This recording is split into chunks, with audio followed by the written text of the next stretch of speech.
Hallo, ich heiße Frau Edel. Herzlich willkommen. Ich freue mich, euch kennenzulernen. I'm Mrs. Edel. Welcome to the course. I'm excited to get to know you. This is fall 2018, and I have a brief message to let you know about some of the important things in the first week, and also about some of the new things to the VHS environment. This may be one of the only times you see me because most of the interaction we will have is asynchronous. You may be online a little later in the evening than I am, and I may be online at different times. However, there is a new tool that allows us to speak to each other in person with video, and I'm hoping to use that for office hours this semester. Most of the feedback I give you will be in writing because it's asynchronous. What I suggest you do is you watch the video once, and if you have questions you can always come back to it. It'll be on the home page in the news area. You can just scroll down. If you have any other questions, you can always contact me via the private topic. I wanted to tell you a little bit about myself, and then I'll tell you what some of the expectations are in the course. In the non-virtual world, I teach French in Connecticut. I am also the English as a second language teacher, and I teach this virtual German class. When I was your age, I loved going on exchange programs. I did a program between junior and senior year, 7 weeks in France. That was lovely. And then I did a gap year in Germany. I also grew up with speaking German because my mom is German, and I would spend a lot of time with family in the summer when I was little. And in college, I spent a year in France, and then I wound up going back, and I lived in Paris, and then I lived in Germany for several years where my kids were all born, and about 13 years ago I moved to Connecticut.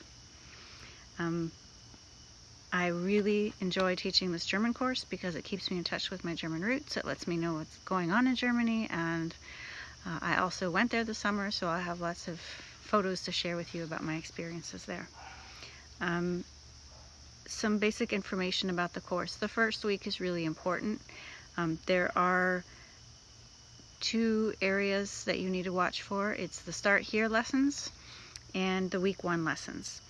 I really want to draw your attention as well to the academic dishonesty and plagiarism lesson, because every semester I have students who misinterpret what plagiarism is, and I really want to help you navigate citing sources and synthesizing information in your own words. I think that's something that could give you a lot of trouble in college. I've read articles about kids being kicked out of college for plagiarizing and not really even being aware of it. So if you have questions about that, please don't hesitate to ask, and I will communicate with you as we get closer to projects where you have to do research online. We use a software called Turnitin. I think you'll get answers to a lot of your questions in the Start Here week, but you can always ask if there's something that's not clear. There are a lot of changes that I made over the summer to the course, and I can't make them directly. I have to have somebody in the IT department make them, so there may be a couple of glitches. If you see something funny or something that doesn't match, please let me know and I'll make sure that gets fixed. As for online courses, it's really important not to fall behind. It's very black and white. The assignments are due Tuesday night at 11:59 p.m. and the new week always starts on Wednesday. This is a little different than your normal school week, but and it might take some getting used to. It's really important as well. On Friday is a big day for our discussions because that's when the first post is due. I'm going to insist upon that because we can't have robust discussions if everybody starts discussing on Tuesday. So that's part of the rubric.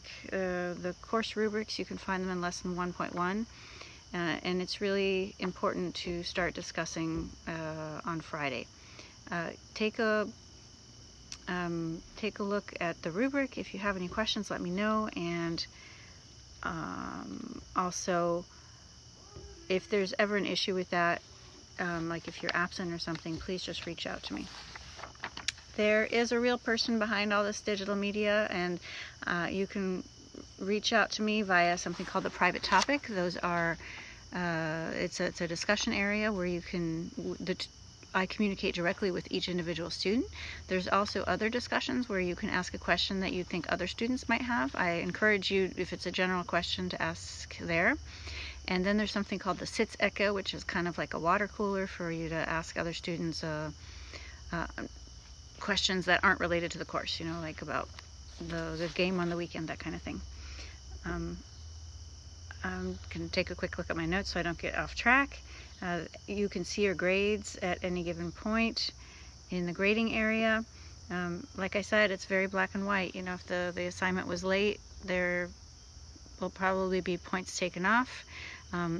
If you didn't follow instructions, there'll be points taken off. That being said, if you communicate with me about having misunderstood the instructions, I'm more than likely to let you redo it, unless it becomes a recurring theme. There are a lot of documents in the course, so I encourage you to find a way to keep them all together, to save them to a certain area. But if you know you saw something that you can't find again, then let me know. I'm sure I can help you find it. I also let your site coordinators know if you had if you're not in the course, like if you're absent or if you aren't turning in work. That way they can kind of reach out to you in the non-virtual world. So I just want you to be aware that I'm going to be doing that. It's not personal in the sense that I'm not out to get you. I just really want to help you, and that's one way I can try to find out what's going on if I don't hear from you yourself. The very last thing is pronunciation. I'm not expecting you to have native pronunciation. The German pronunciation is very clear. All words get pronounced a certain way. All letters get pronounced a certain way. It's not like English where you have though and through that are spelled the same, but I mean the ending is spelled the same, but they get pronounced differently. So if you give a valiant effort to following the guidelines, I'm definitely not going to penalize you for your accent. The accent is a lovely thing. Everybody has an accent when they speak a foreign language, pretty much. I think that's about it. Again, I'm here if you have any questions. If something goes wrong, please reach out to me. It's the best way to fix things. And I'm going to say goodbye in German and auf geht's, auf Wiedersehen, tschüss, auf geht's.